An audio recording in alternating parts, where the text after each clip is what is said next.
Alors moi, quand je suis arrivée à la faculté de droit et des sciences politiques de Nantes, j'avoue que j'ai été un petit peu déconcertée dans la mesure où dans ma formation, j'avais très peu fait de droit, puisque je suis spécialiste de sociologie de l'action publique.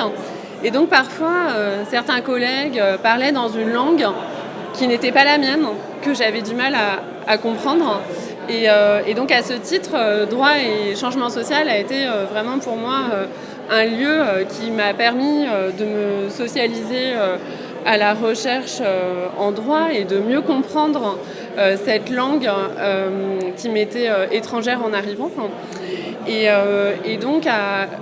droit et changement social a aussi changé d'une certaine façon, je pense, ma trajectoire de recherche à travers des rencontres, notamment les échanges avec Raphaël Encinas de Munagori, Pascal Caillot, qui m'ont incité à m'intéresser davantage aux travaux en sociologie du droit et à découvrir finalement toute une littérature que je connaissais encore de manière assez imprécise avant d'arriver à droit et changement social. Et je me rappelle de toutes ces discussions qu'on a pu avoir autour de la question de savoir finalement qu'est-ce que le droit, est-ce une norme comme les autres, qu'est-ce qui peut le différencier d'autres types de normes. Alors pour moi, le droit est à la fois un produit de la société, puisque dans mes travaux, je m'intéresse aux mobilisations d'acteurs, aux conflits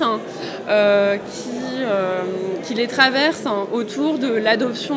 d'instruments d'action publique qui peuvent parfois et souvent passer par le droit. Donc je m'intéresse à la fois à toute une question autour de la construction des règles juridiques, et on voit bien à quel point cette construction peut dépendre de normes sociales, de référentiels d'action publique ou de paradigmes différents, et notamment ceux concernant la place des femmes dans la société. Et puis en même temps, évidemment, le droit est aussi un vecteur de transformation, puisque dans d'autres travaux, je me suis intéressée à sa mise en œuvre, ses usages, ses détournements, même si en général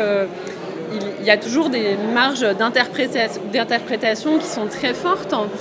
Il peut y avoir une connaissance du droit qui peut être très différente selon les catégories sociales,